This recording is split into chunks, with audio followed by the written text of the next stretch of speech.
By the year 1600, Prague had become the undisputed mystical and political heart of the Holy Roman Empire, a city of 1,000 spires where the late Renaissance met the brewing storm of the Baroque era, creating a landscape that was as intellectually vibrant as it was physically crowded and chaotic. Under the eccentric and obsessive patronage of Emperor Rudolf II, Prague was transformed into a global sanctuary for the arts, occult sciences, and early astronomical breakthroughs,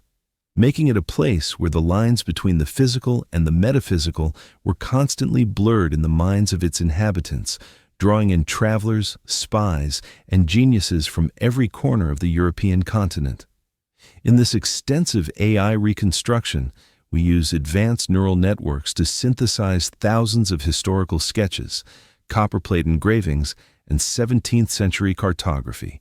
allowing us to step into a world that original artists could only capture in 2 dimensions, effectively moving through the streets of old Prague as if we were truly there, feeling the heavy, damp atmosphere of a city that stood as the crossroads of East and West. Our journey begins at the majestic Charles Bridge, which in the 1600s was not the pristine tourist landmark we know today,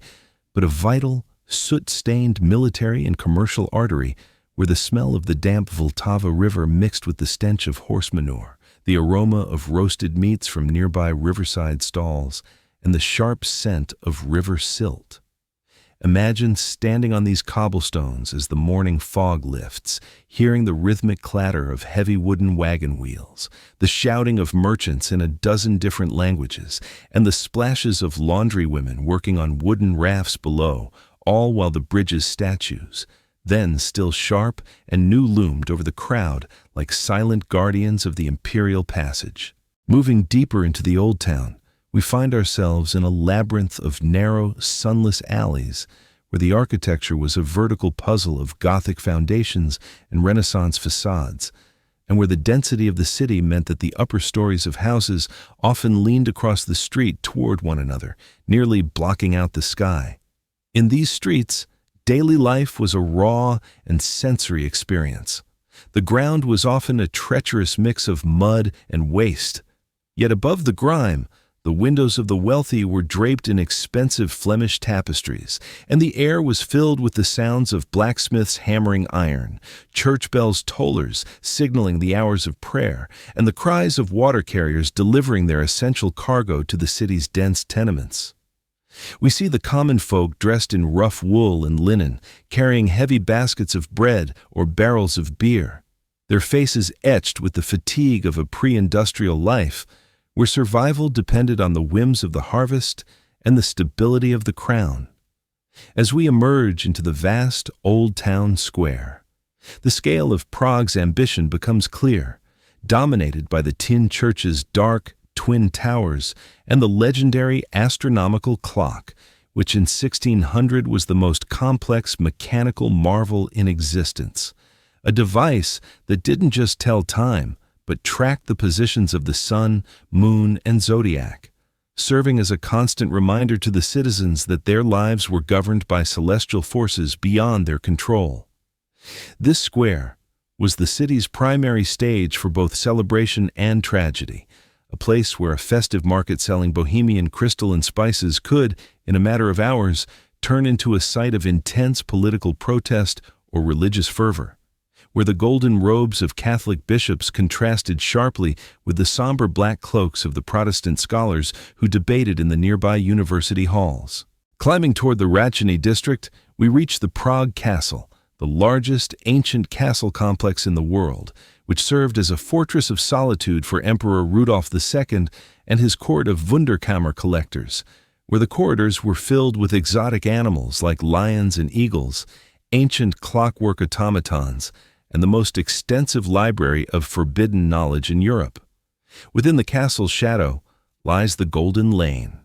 which during this period was a crowded row of modest dwellings for the castle guards and the emperor's personal alchemists, men who spent their lives in rooms thick with the acrid smell of mercury and sulfur, peering into glowing crucibles in a desperate attempt to unlock the secrets of immortality and the transmutation of lead into gold.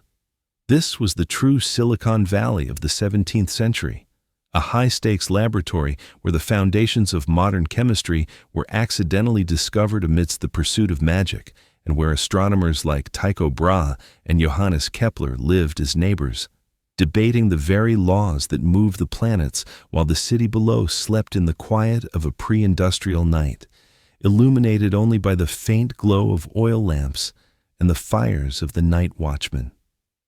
Beyond the castle, the suburbs were a mix of lush vineyards and sprawling monasteries, where monks brewed thick ales and tended to vast botanical gardens that supplied the city's apothecaries with herbs and remedies against the ever-present threat of the plague. We must also imagine the sounds of the night, the distant howl of wolves from the surrounding forests, the heavy clanking of the city gates being locked at dusk, and the hushed whispers of secret societies meeting in the dark basements of the lesser town to discuss the coming rebellion against the Habsburgs. Looking out from the ramparts as the sun sets over the Petrine Hill, the AI reconstructs a skyline defined by the smoke of 10,000 coal fires, a peaceful but deceptive scene that stood on the absolute edge of a historical abyss. For within these very walls, the defenestration of Prague would soon trigger the 30 Years' War, a conflict that would eventually reshape the entire map of the Western world and reduce the population of Bohemia by a staggering degree. When we compare these reconstructed scenes to the Prague of 2026, we see a city that has been meticulously preserved yet fundamentally altered. The wild, unpredictable Vltava is now harnessed by stone embankments and modern dams. The alchemists' laboratories are now quaint souvenir shops, and the mud of the old town has been paved over with polished granite. Yet the essential soul of the city remains unchanged. Like the old State House in Boston or the ruins of ancient Rome, the monuments of Prague are not just buildings, but anchors of human memory, surviving centuries of war, revolution, and technological upheaval to remind us that we are merely the latest inhabitants of a space that has been dreamt of, fought for, and cherished for over 1,000 years. This journey through 1600s Prague proves that while our tools for seeing the past have changed, moving from oil paint and ink to artificial intelligence and digital rendering, the human fascination with our origins and how our ancestors navigated the complexities of their time remains as vibrant and essential as it was when the first stone was laid on the Charles Bridge. By stepping into this AI reconstructed past, we gain a deeper appreciation